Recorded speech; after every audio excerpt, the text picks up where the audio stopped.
conhecimento, dignidade, crescimento científico, formação profissional, representatividade, transformação permanente, ser médico, vanguarda, uma parte da vida, associativismo verdadeiro, abrangência, satisfação, saúde.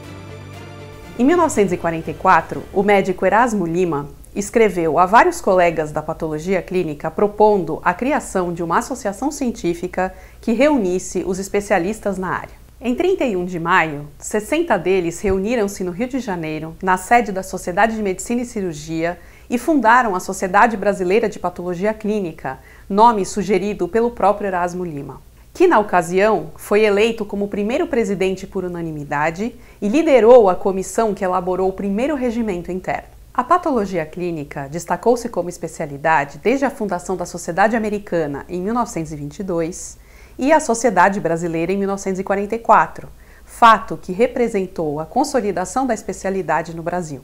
Em 31 de agosto de 1944, ocorreu a sessão solene de instalação da Sociedade Brasileira de Patologia Clínica, ou seja, é a sua inauguração oficial. Em 1946, eles estavam discutindo sobre a importância da padronização dos resultados dos exames. Em 1950, a Sociedade Brasileira de Patologia Clínica recebeu uma subvenção do governo e, graças aos esforços de Alberto Hargreaves, Erasmo Lima, Thiers Pinto e Inácio Costa Leite, foi lançado o primeiro número da Revista Brasileira de Patologia Clínica. Em 1953, a SBPC se filiou à Sociedade Internacional de Patologia Clínica. Em 1957, foi realizada a primeira jornada de patologia clínica em Fortaleza entre 4 e 6 de setembro. Em 1964, foi aprovado o convênio com a Associação Médica Brasileira. Ainda em 64, foi realizado o primeiro Congresso de Patologia Clínica em São Paulo entre os dias 24 e 30 de maio. Em 1975, a SBPC discutia a importância de um programa de qualidade. O título de especialista seria feito somente após a aprovação em exame público, não valendo mais a exclusiva apreciação do currículo. Nesta ocasião, a SBPC criou a orientação aos candidatos e foi também constituída a Comissão de Ensino da SBPC. Em 1976, foi efetivada a compra da casa na rua Sampaio Viana 92, no Rio Comprido, para ser a sede da SBPC. No dia 24 de junho de 1977, José Tostes de Campos e Márcio Biasoli propuseram um sistema de controle de qualidade aos membros da SBPC. A ideia foi aprovada por unanimidade e nascia assim a Controlab. A ideia de Evaldo Melo sobre o controle de qualidade estava dando frutos. Em agosto de 1980, foi inaugurada a nova sede da SBPC no bairro do Rio Comprido, no Rio de Janeiro. José Pinheiro, Evaldo e Marilene Melo e Laura Parentoni foram fundamentais para o sucesso desse projeto, além do Ricardo Pinheiro, arquiteto responsável pela reforma. Quando eu assumi a presidência da SBPC, a nossa classe estava vivendo uma época muito difícil no aspecto financeiro. Na maior parte dos seus pacientes eram pacientes do INAMPS, e a tabela do INAMPS, em vários exames, não cobriu o custo. Chegamos num ponto em que eu tive que organizar uma greve nacional no sentido de parar o atendimento daqueles exames que não cobriu os custos em nível nacional. Mas depois de muitas idas e vindas, nós conseguimos que a tabela fosse atualizada.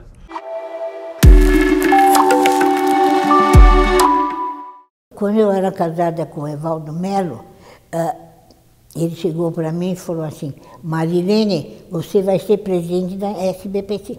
Quem? Eu? Sim, senhora, você. Aí eu me elegi, eu fui a única mulher por enquanto. Depois eu queria eleger outra mulher e conseguimos a Paula Távora, que foi uma boa presidente. Quando o Álvaro Puccinelli foi presidente, ele falou assim: na minha diretoria eu vou ter que fazer uma homenagem para a Marilene. Aí ele fez em São Paulo Aí foram 100 pessoas, porque além do lado da SBPC, foram os da academia aqui de medicina, outra gente, todos falaram de mim, e tinha um almoço, foi maravilhoso. Nós tínhamos aí uma média de 500 participantes nos nossos congressos, e quando eu saí a gente já tinha 3.000. Já existia na sociedade, durante muitos anos, uma troca interna de pessoas que se modificavam para um cargo numa gestão, para outro cargo noutra gestão, e eram pessoas que tinham uma filosofia que não era a minha. A minha era de trazer gente nova para dentro da sociedade, então eu investi muito nessas pessoas, na escolha dessas pessoas para montar a minha diretoria e no legado que eu deixei para a sociedade de colegas que se tornaram presidentes da sociedade pós-Carlos Ceni. Nós vivenciamos naquela época um momento em que foi muito difícil, porque existiam algumas acusações feitas pela mídia com relação à qualidade do serviço de laboratório no Brasil.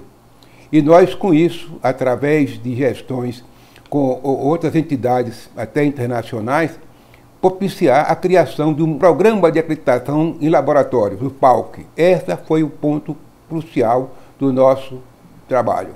Houve um episódio que foi marcante na minha gestão.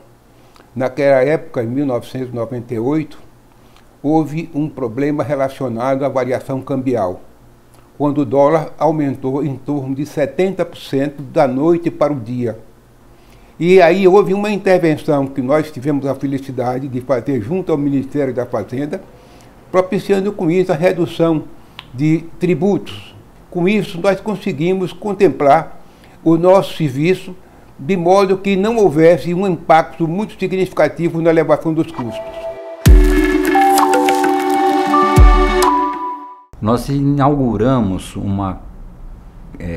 um costume, que hoje já é tradição, que o nosso vice-presidente é eleito como o próximo presidente. Então, isso dá uma garantia de continuidade. Ponto marcante, e que foi um objetivo bastante atingido, foi uma oficialização do nosso teste de proficiência. Quer dizer, foi na nossa gestão que nós conseguimos iniciar um contrato com hoje a Controlab. Seguramente todos esses passos dados na minha vida profissional decorreram da experiência que eu tive como presidente e da vivência que esse cargo me trouxe. O mais importante da minha gestão, que eu tinha feito um diagnóstico baseado na observação da mudança do perfil profissional, é que o jovem egresso na sociedade, o patologista clínico que egressa a patologia, não necessariamente seria dono de um laboratório, mas sim funcionário de um laboratório. Em que ele pudesse, que a sociedade fosse robusta do ponto de vista financeiro e organizacional, e que pudesse acolher este colega, e que ele pudesse almejar um cargo de diretoria e até uma presidência no futuro. Promovi um seminário onde eu reuni cerca de 60 colegas de todo o Brasil. Daí surgiram muitas ideias, daí surgiu então a necessidade de ver a especialidade com uma visão mais estratégica. Uma visão de gestão era fundamental. Eu destacaria 3 iniciativas de sucesso nas nossas 2 gestões. A primeira delas se refere aos eventos realizados com outras sociedades médicas. O segundo que eu destacaria é o programa de indicadores de qualidade, que foi lançado em 2006 e alcançou um prestígio internacional, levando essa experiência então a outros países. O nosso programa hoje, aqui no Brasil, conta com cerca de 400 laboratórios e é, de longe, eu posso afirmar, o maior programa de indicadores existentes no mundo. O último ponto que eu destacaria como de sucesso em nossa gestão ocorreu exatamente em 2009, quando a SBPC teve a oportunidade de publicar pela primeira vez recomendações dentro da iniciativa Choosing Wisely.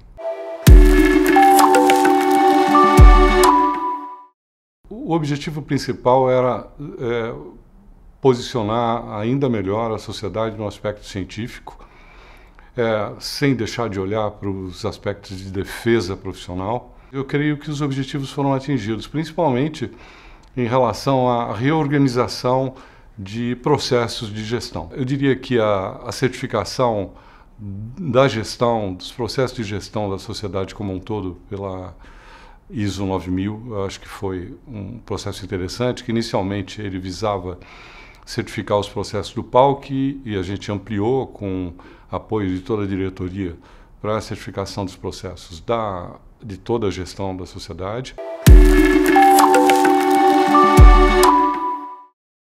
Os principais objetivos eram a estabilização financeira da sociedade, fazer o crescimento científico da sociedade e, principalmente, crescer alguns produtos que a sociedade tinha. Um deles, o Programa de Acreditação de Laboratórios, o PALC, a questão de fortalecimento da própria nosso jornal de científico, propriamente dito, e consolidar uma iniciativa que tinha sido feita na gestão anterior, que era o Lab Test Online. Eu me lembro da questão de relacionamento com os colaboradores da sociedade. Você ter um relacionamento com as pessoas que organizam congresso, com a administração, com as pessoas que gerenciavam o PALC, os colaboradores que gerenciavam a revista, foi muito gratificante. E a partir desse momento você percebe o quanto a sociedade é forte, porque ela é forte pela equipe que ela tem dentro dela.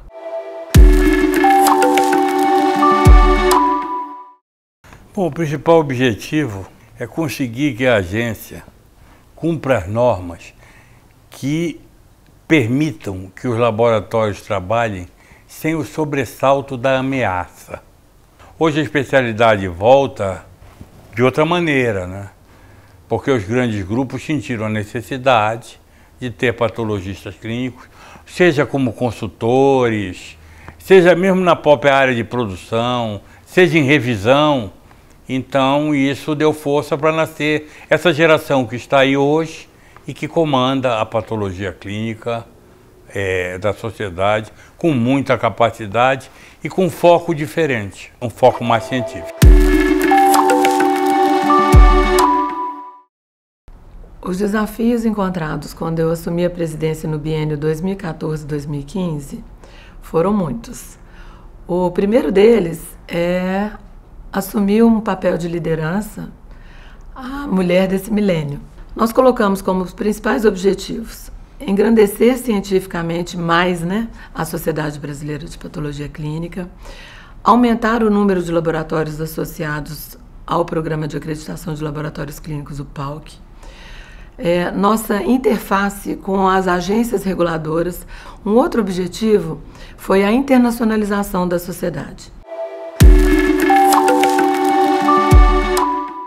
As principais realizações da minha gestão, organização do 50º Congresso Brasileiro de Patologia Clínica, foi no Rio de Janeiro, com um museu de exposição com o histórico dos nossos congressos anteriores, a renovação da nossa diretoria, tivemos a renovação da logomarca da SBPC e, por último, a gente fez um fórum de discussão do futuro da patologia clínica no Brasil.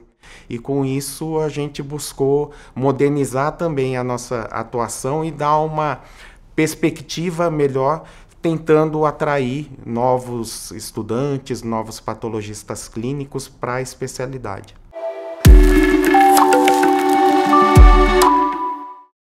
Após a chegada da pandemia, todo o foco da gestão virou, e os desafios entregues foram outros, e as ações foram tomadas de imediato para que a SBPC-ML pudesse agregar valor ao diagnóstico laboratorial do Covid e também se estruturar para o novo mundo que estava se abrindo e os novos testes chegando para o diagnóstico desse vírus.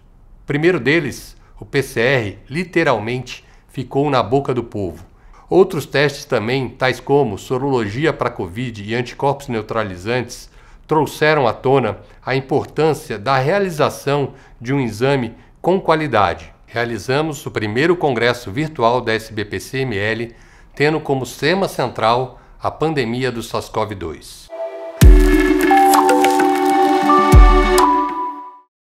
Os principais objetivos da minha gestão foram fortalecer a marca SBPC-ML e fortalecer a especialidade médica. Divulgar isto, mostrar a importância do nosso trabalho de médico patologista clínico. Tivemos inúmeras iniciativas bem-sucedidas, como a retomada dos eventos presenciais, fizemos 7 jornadas científicas em todas as regiões do Brasil, 2 encontros de sociedade médica em São Paulo e a volta dos nossos congressos presenciais, um em Florianópolis, em 2022, que foi o congresso pós-pandemia, com mais de 4.000 pessoas, e outro em 2023, o Mundial em São Paulo, com quase 7.000 pessoas. Realizamos mais de 15 EADs só em 2023, com mais de 2.000 participantes. E por último, fizemos o projeto de modernização da sede, dando mais conforto e segurança para a nossa equipe de profissionais, além da beleza do local.